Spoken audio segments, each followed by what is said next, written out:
Alrighty, welcome back to another episode of Behind the Cards. I'm Alec, this is my partner Zach.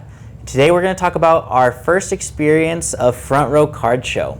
We're going to talk about all the things we learned, some of our takeaways, and then we're also going to go a little bit into the state of the market. Let's get into it.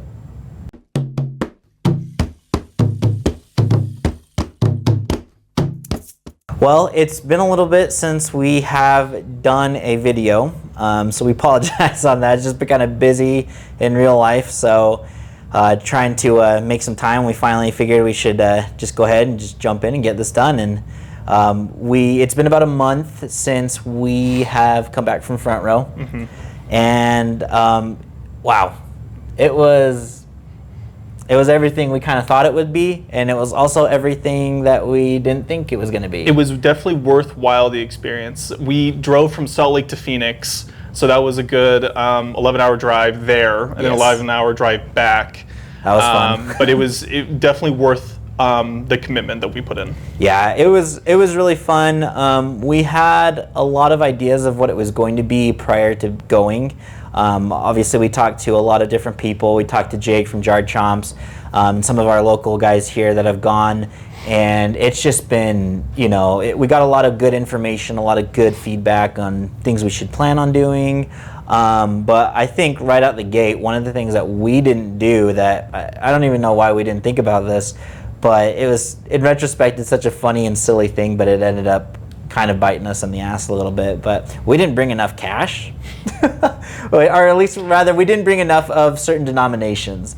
And I was scrounging and running around to different vendors trying to get a little extra 5s and 10s and things like that. We almost ran out of 1s. Yeah. That was what we needed, 1s and 5s more than anything else. We had all the big bills, no problem. Yep. But it was all the small bills that we were unprepared for. Yeah, and that was pretty crazy. But luckily, there was a lot of vendors that were happy to help us out and kind of help us get back to the show. So, but let's talk about the sales aspect of it. What's kind of your thoughts on it? How do you feel like we've done, or how do you feel like we did? Do you feel like it was a net positive? Do you feel like we kind of broke even? Definitely net positive. Thinking about it, I wish we had more expensive product to sell. Not that we didn't have any, because we did, but that went pretty quick. I feel like we probably would have done better if we just had more desirable, more expensive product, which I think we're going to be transitioning and getting into eventually. Yeah. This is what I've been working on for the last month, is buying a lot of product for our next show coming up. Zach's been going crazy. Crazy. Like, we grew our inventory 50%. So we've almost like 1.5, what we have now. So it's a lot, which is good. We need it, and looking forward to it. But back to FrontRow. Oh man, what else did we learn? How did we do on sealed? Because there was a big debate on kind of how we would do on sealed versus singles and slabs. Magic actually did okay. We got a few sales in there, pretty comparable to a regular show here locally. Yeah. But with our Pokemon sealed, we sold a lot. Yeah, we did. We sold a ton. Pokemon sealed. Yeah. Yeah, booster boxes. We had some Journey Together. I think most of our Journey Together stuff flew. ETBs obviously went first, and then we sold quite a few bundles. We sold out of our ETBs in an hour. Yeah, like within the first hour. Yeah. I guess speaking on that same note, our God Pack that we got graded, for those of you that have seen that video, we sold the Umbreon and was it the Sylveon? Espeon? Yeah, the Sylveon. Yep. We sold those two, what would you say, probably within the same first hour too, right? Oh, no, it was like midday of the first day. Oh, was it? So probably like the first 2-3 hours. Felt way sooner. Yeah, it felt really quick, yeah.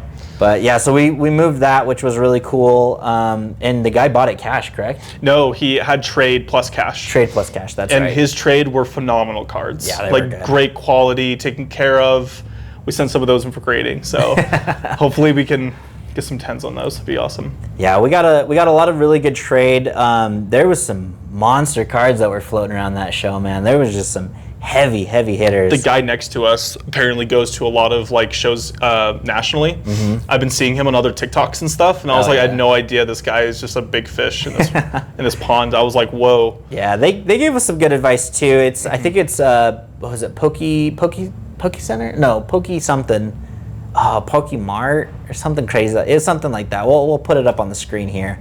But yeah, they were really great. They were fun to sit next to. We were having some good laughs the whole show. They helped us crack some slabs, kind of showed us best ways to do that. That was fun. That was quite the experience.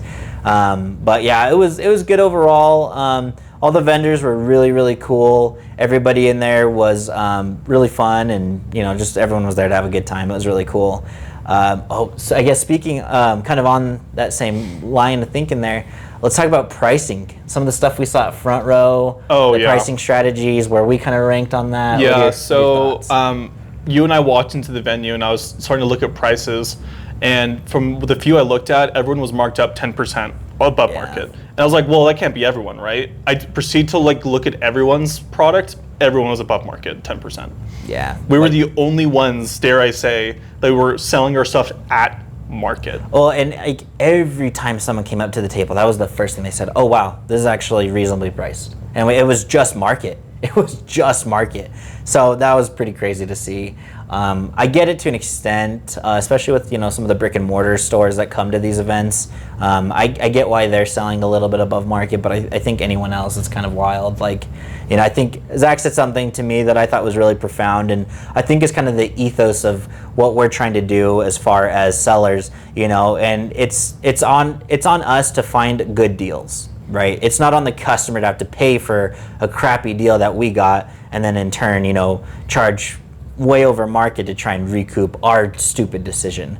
And it's we've always approached it that way, but I don't think we've ever spoke that out loud. And kind of hearing that reaffirmed, you're right, we need to be doing the right things. We need to make sure that we continue that, and be reasonable. And even though it's tempting to sell above market, especially for those really big heavy hitters that people are wanting, it's always best to just sell at market, and everyone gets a good deal, customers are happy, we're happy, and it's just a win-win for everybody. It's a win-win for everybody. And I hope we can continue doing what we're doing. Yeah, I'm excited for the future. I think things have been going really well. Again, with just these several last couple shows has just been really eye-opening for us, and it's nice to see that the hard work and the things that we're learning are being applied, and we're getting a return on that. And so as we continue to do this and as we continue to learn, I hope to see that not only does our knowledge keep growing and we become better sellers, vendors, and stores, but we also are able to continue to grow our customer base and continue to get more product out to people that want to buy it. It's super fun, and we love it. So. At the end of the day, it's all we're doing is just selling people what they want, their dream of having a card. So. Exactly, and it's fun. It's fun. So a lot of good stuff. Anything else you want to talk about as far as more stuff that we learned? I think about this often. What product, Alec, was requested probably the most? That people kept asking that we didn't have. Bubble Muse. That's also very true. Bubble Muse. Tons of Bubble Muse. Always. But Japanese, man. Oh, yeah. People Japanese were asking for Japanese like crazy. Compared to our local shows where it's probably 1 in every 10 people. Yeah. At the Front Row show, it was 1 every 5 or 1 every 3. Yeah. I was asking for Japanese. It was crazy. So, it was just, everyone wanted Japanese, which I guess makes sense given the nature of the market. Japanese tends to be a little bit cheaper. It's easier to hit the chases. I don't know 100% the pull rates of the Japanese sets versus the English sets, but I've heard that the Japanese sets have a little bit better pull rates. I could be totally off on that, but just a little easier to get. But yeah, it was interesting to see what people were asking for over and over and over again. But yeah, Japanese was definitely one of them. ETBs, everybody wants ETBs, which wasn't really a huge shock to us. No. That's usually the first thing that sells out of any set that we sell. But yeah, a lot of that, we sold a ton of 151. Holy smokes, we sold a lot of 151. It was going about as fast as we could get it in. We even went hunting at some point during the show to see if we could restock on a couple. The Bulbasaur especially. The Bulbasaur for 151 was freaking red hot. People just wanted that over and over and over again. Great card. Yeah, it was beautiful art. Yeah. But yeah, so that was kind of cool. Oh shoot, I'm trying to think what else we had at Front Row that was kind of unique. We had a great experience at the Airbnb that we stayed at. Zach had a really good time. So at the Airbnb, unfortunately, it was a 2-story building, and we were on the bottom floor, and it had like basically a paper thin like ceiling. Like it was basically a drum if anyone was walking, but it was probably it was a family upstairs, so it was probably at least 2 or 3 kids, toddlers, and 2 parents, and they were just completely inconsiderate. It was crazy. Alec was awake till 4 a.m. the first night. That was rough. I magically was able to fall asleep, but he was not. Yeah, that was rough. That was rough. Wowzers. Yeah, we're going to stick to hotels, I think, where we can much more soundproof. Yeah, well, and the thing that sucks, I think the worst is where the show was is it's in like one of those conference rooms of a hotel in Phoenix. So it was just like I don't know what we're thinking or what we were doing, but it just we didn't even think to look. To see if it was at a hotel, because if it was at a hotel, I would have been just like, I don't care if I'm spending a little bit more. Sorry, we had some technical difficulties, user error on my part for our camera. Sometimes our equipment's a little fancier than we are, so. Anyways, so let's go back to Front Row. We should have stayed at the hotel. Should have stayed at the hotel versus getting Airbnb. Yeah, that would have cut down our travel time by 100%.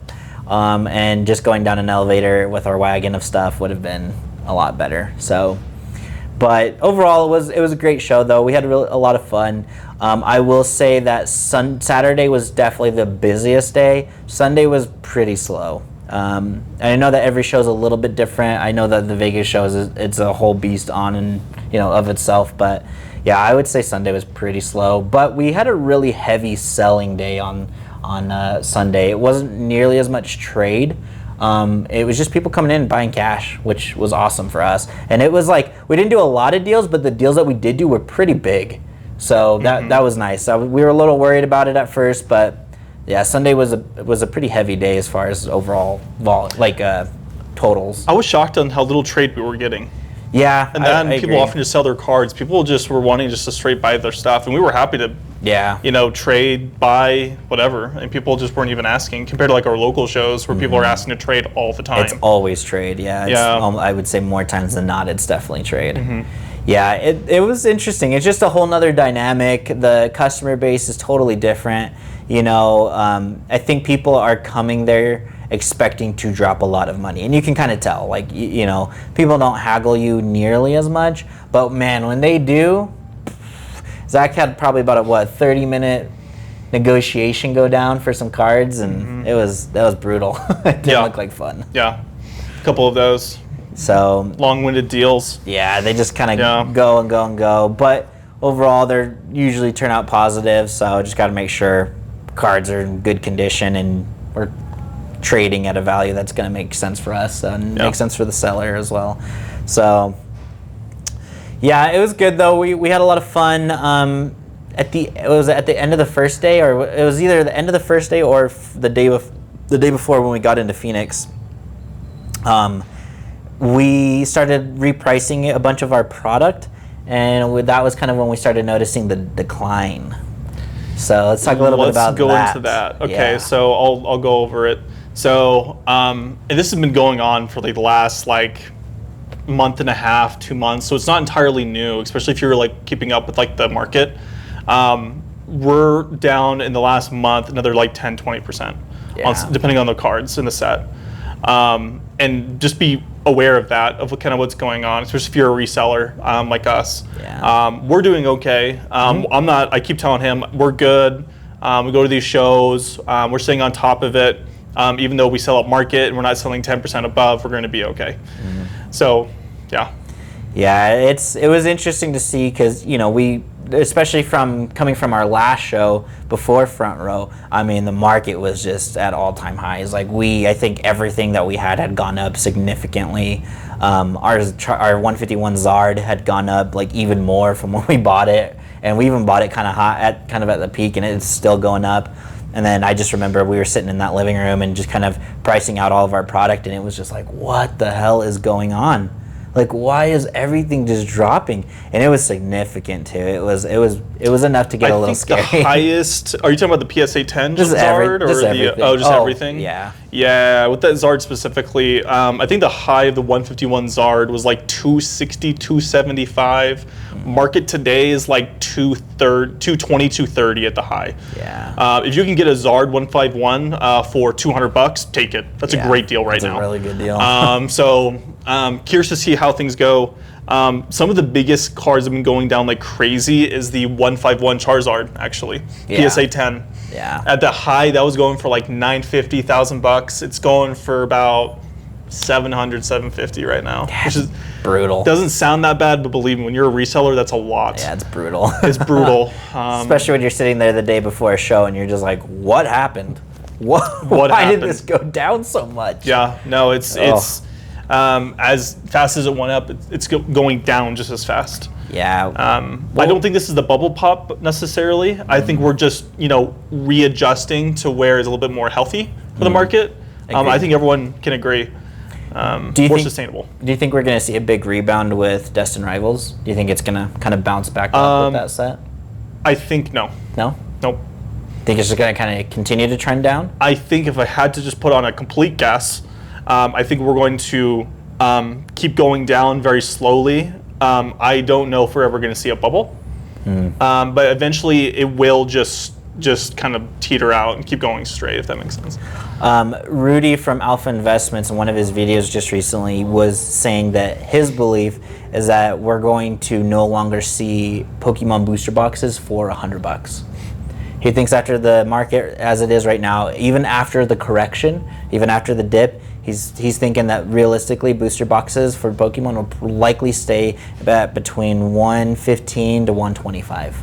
I think that's actually kind of low end, depending on the set. Really? Mm-hmm. Interesting. Depending on how high the demand is. Like right now, if you can find a Destined Rivals booster box for MSRP at like 150, 160, take it. Yeah. That's a screaming deal. That's a good deal. Because today they're going for 275 online.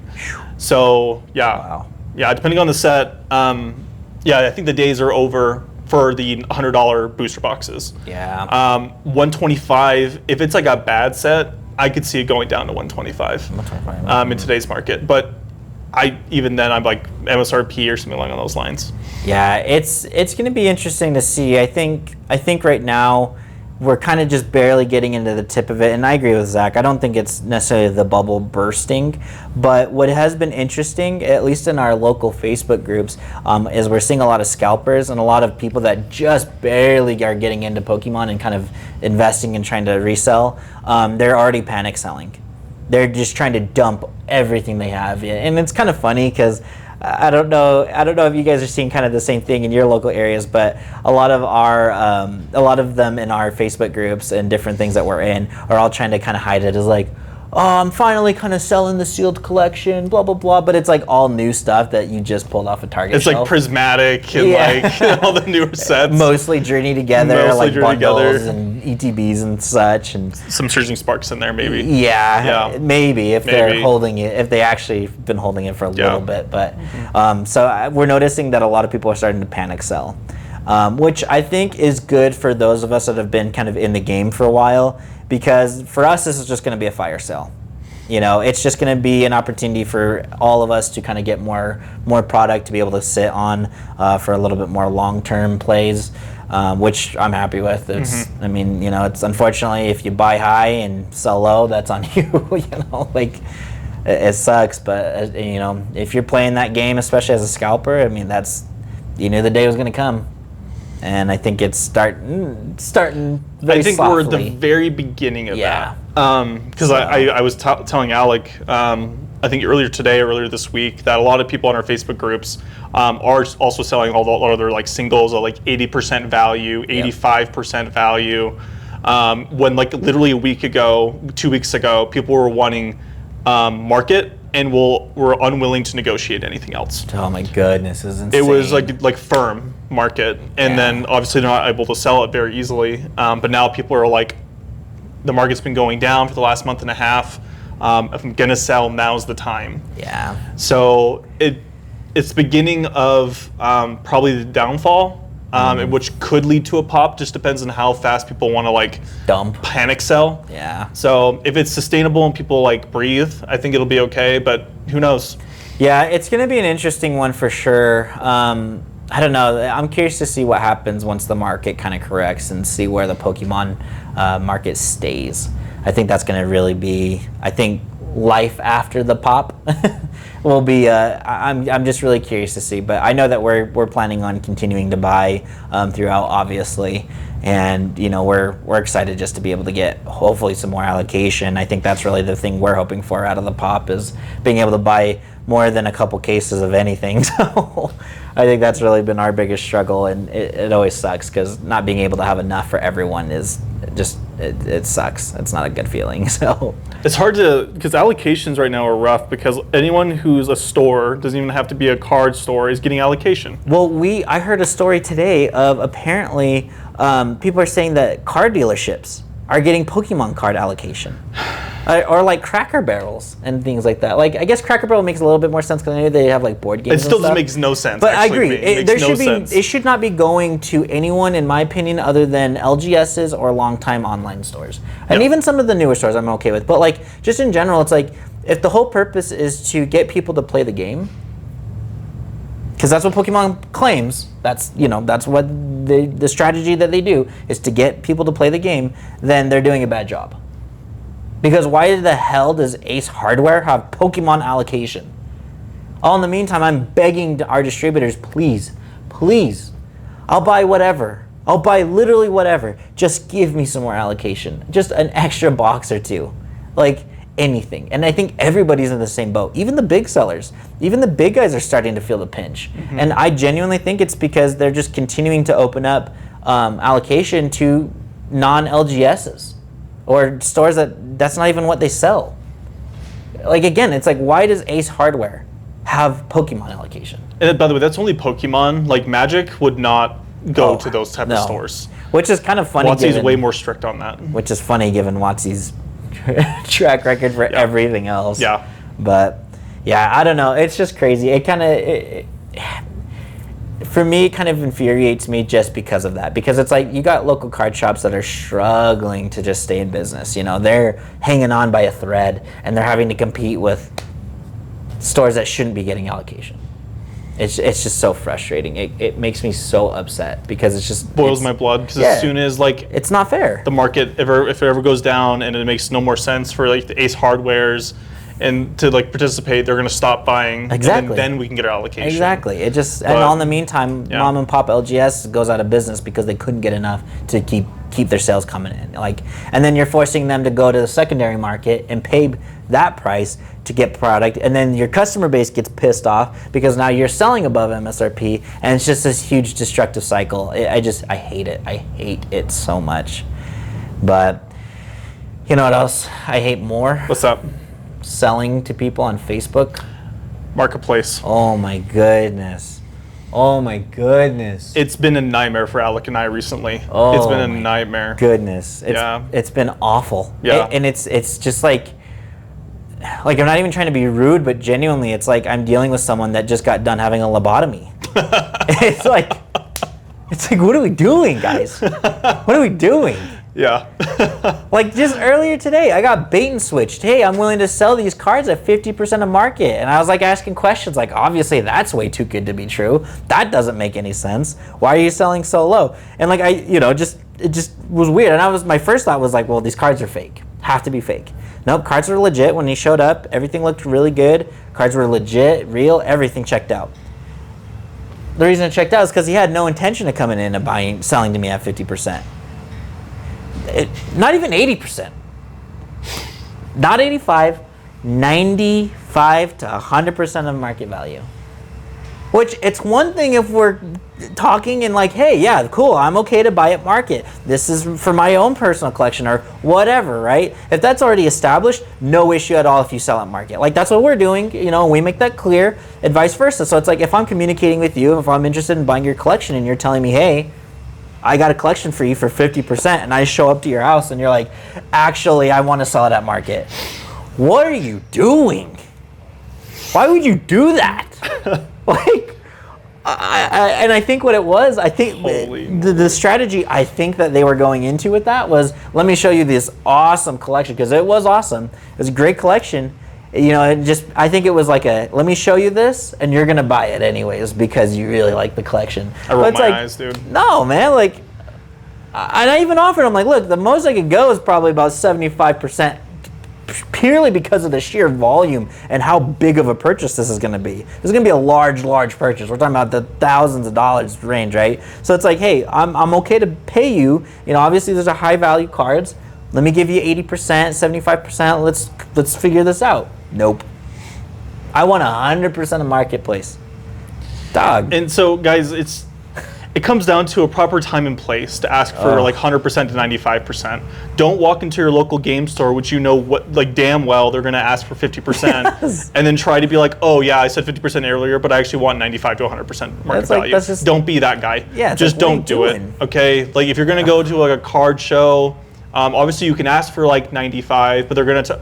Most people are buying cash at 70. Yeah. So, and if it's a higher value card, you might get a higher percentage, but we're talking like 80-85% at like the most. Yeah. So don't be going there thinking you're going to get market or 95%, unless the only time that could ever happen is that if this, you know, the table owner wants to buy the card. Yeah, if it's for because it's for his PC, for their own personal PC. Which we've done, and it's fine. Again, it's like, and even if you come to the table asking for 100%, totally okay. I'm going to negotiate you down, but you know, if we can't come to a number that makes sense, no problem. It's not a big deal. Like, you know, but to come in to basically bait and switch me was insane. That's crazy work. It was crazy work. It is absolutely diabolical, bro. I think the thing that itches my skin, dude, drives me nuts. I was telling you about it earlier today. If you're on Facebook Marketplace, okay, and you say in search of a specific card, okay, and for me, for example, I posted, hey, I actually have that card.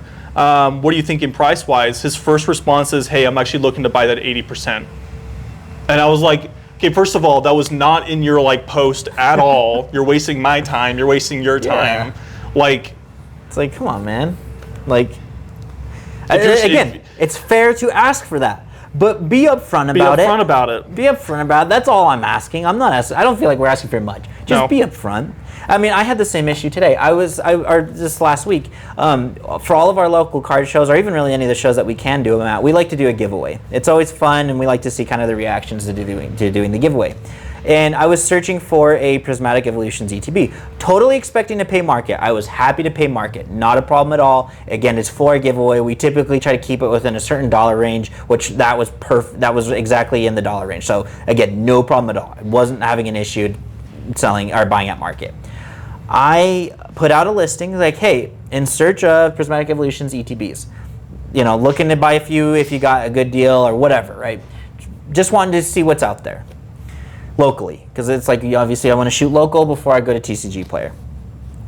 And oh my goodness, the first one I had respond to me goes, well, how much do you how much do you want to buy them for? I'm like, well, I mean, I'm okay paying at market, like, you know, that's fine with me, but how many do you have? Like, if you have multiple, I'm willing to negotiate a deal. Like, you know, they're always going to sell. We know they're going to sell. So let's figure something out. Well, what's the exact dollar amount that you want to pay? Well, it depends on how many you got. Well, how many do you want to pay? What do you want to pay? I said, okay, fine. I want 50 ETBs. I want 50 ETBs. What's your price? Well, I don't have 50 ETBs. Dog, give me a price so that we can come to an agreement and I can purchase from you. If you have a certain price point that you would like to sell your ETB to me, tell it to me. Why are we playing this game of, well, how many do you want? What do you want to do this for this? Dude, just tell me. What's your price? How many do you have? That's it. That's it. That's all I need to know. And from there, we can come to a deal. What are you doing? What are you doing, bro? Oh my gosh, I could not, like, I can't even speak. It infuriates me. It was just like, what? And then when I throw a ridiculous number like 50 ETBs, well, I don't have that many. I don't know how many you have. This is part of the problem. Tell me how many you have and what you want to sell it for. Anyways, I go on for hours about this in particular encounter, but it just seems like the market is just filling up with these people that I'm just like, do you know how to talk? Do you know how to like communicate with people? Like, this is crazy behavior. Rudy from Alpha Investments calls them Timmies. Oh, dude. And they're full of them, unfortunately, in Facebook Marketplace. Is what I'm discovering very quickly. By the way, I'll give credit where credit is due. Most folks that I speak to on Facebook Marketplace are wonderful. They're great. Agreed. 90% of the time, no issues. No issues. They're great, respectful. They're very easy to deal with on pricing. But it's another like 10% that just drives you up the wall. And it's like, it's not even like, hey, I have an issue with your pricing. It's like, just, you don't know how to communicate. You're not upfront about it. You're trying to pull some kind of crap where it's like, you know, like today, I'm going to say yes to this value, and then I'm going to hit you on the back end and be like, actually, no. It's like, don't do that. Just be upfront. I get you want to make money. Like, when we're in these buy-sell groups, we all are here to make money. So it's like, I'm not going to be like, oh, that's outrageous. You want to make money? How dare you? I got a comment the other day from our Facebook, one of our Facebook listings. Why would I buy? It was looking for collections. We have an active ad just to let people know, hey, we're always looking to buy collections. And I put it very clear, 75 to 80% depending on the cards in the collection. Oh, open to doing more, just need to see the collections. Some genius gets on there and I don't understand why anyone would sell to you at 10% below market. I have no words. I'm speechless, dude. You and I are both speechless. I was like, I have no words. It's like, you don't have to. No one's holding a gun to your head. I'm not sitting here being like, you better pay me. You better give me your collection for 75% of value. Like, no one's doing that. I'm being upfront. I'm being clear. My intentions are this. And people, if you're interested, by let the me way, know. offer all the time. Yes. It's not uncommon. We've bought dozens of collections like that. Like, it's, again, it's just, I don't understand. And then to feel the need to message it. And then when I explained it, you know, just being nice, like, hey, look, here's why we're doing this. Because we're looking to buy product so we can turn around and resell it. That's why we are doing what we're doing. I made that very clear in the listing. But you would never sell below 100% value. That's the issue. And it's like, that's 100% not true. I would say less than 1% of people that come to our tables or come to the shop are sitting there and looking at sticker price and going, okay, accept. Yeah. I accept Seriously. that price. Yeah. No one does that. Everyone comes in and tries to negotiate, which is fine. Which is fine. Again, that's why it's on us to find a good deal. So that when you come to our table or when you come into the shop and you want to negotiate a price, we have room to negotiate. That's why we buy the percentages we do. Yeah. And it's just like, yeah, I'm sorry, man. This is what I do for a living. I do require a little bit of profit. Why would I take an L? But it's the same people that are, you know, they're getting mad that people are selling at market, which is over MSRP for a lot of things. Mm-hmm. But then they're the same people that will never go to a LGS and buy above market when the prices are down. Yep. They're not going to support the LGS unless it's in their favor. I'm all for getting good deals, but don't sit here and make it some moral high ground thing where you're like, well, I won't buy above MSRP, but I'll never buy at MSRP if it's below. Like, come on. Another story that strikes me in my head through my Facebook Marketplace adventures, there was this guy who was selling some product, and by the way, his price was a solid $200 above market. And we're talking like it was worth like $500. He was asking like $750, and I was like, "Oh, hey man, like noticed your post. I'm getting marketed this much. Can you just explain how you got to that number?" And by the way, he doesn't have to. Yeah. But he sends me the exact same post, and I like broke it down of like where and how I got to my number. And then he like doubles down and says, "No, you're just wrong. My market value is the correct number." I am the market value. I am the market value. And he can sell, his stuff for whatever he wants, respectfully, of course. Yeah, absolutely. I shit you not. A week later, he lowers his prices lower than what I said the market was. And so I was kind of cheeky, and I was like, "Oh, so you lowered your price? You're willing to sell now?" And he's like, "Oh, yeah, sorry, I already sold it." And I was like, "Okay, well, clearly not, because you just literally like 10 minutes ago, you lowered your price." Dropped your price. And the guy proceeds to lie to me like 2 more times in that same conversation. Oh, and I was literally like, "Dog, like, good luck selling your cards. I'm not interested, because you are like not trustworthy. You are like scummy with your prices, because like you knew damn well that you were charging way too much, and then no one was biting." And then he said, "See, this is what kills me the most. He said someone paid him $650 when it was worth $500. That was the first lie, and then he lowered his price. Sure. And sure, buddy. That's literally what I said. I was like, "Sure, buddy." Sure. Oh my gosh. Facebook adventures, folks. It's a great time. Oh, we should make a whole segment. We really should. We should make a segment in the show called Facebook fallacies. That's what these people are living in. It's such a joke. Oh, it hurts. Oh. We'll have to start including screenshots of some of these stories. So you just put them up? Yeah, it's like so unbelievable sometimes. It's like when I'm like telling people about it, they're like, no way. I'm like, 100% that was a real person. That was a person with a somewhat functional brain that made that comment. Like, I'm sorry. It kills me. It kills me. Just be upfront, people. Be upfront about your intentions.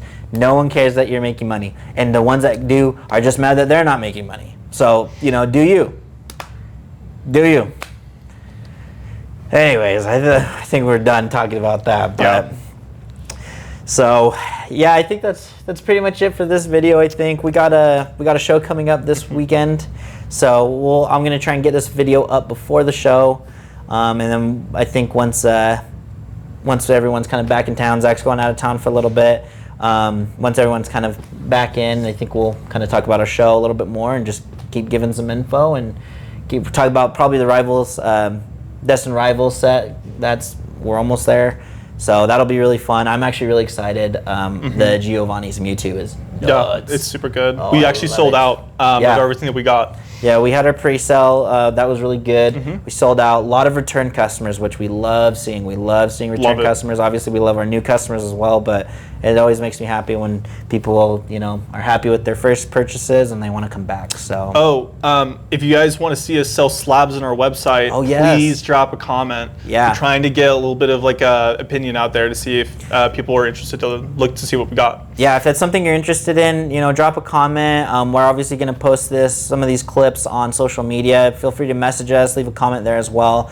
We'd like to know kind of some additional things other than sealed product that you guys would like to buy. We want to make sure that if there's things out there that you guys are wanting, we can get it in stock and get that to you at a good price. So just let us know. And fair warning, our inventory will not be GameStop's where it'll be product where no one wants it. It'll be good product on our slabs. Yes, we want to make sure that we're getting good things from all kind of dollar ranges. We don't want to price anybody out. We're gonna have some good like below 50 slabs and a lot of 100+ slabs and everything in between. So if that's something you're interested in, please let us know. And I think that's it for this episode. Yeah. So we'll see you guys on the next one.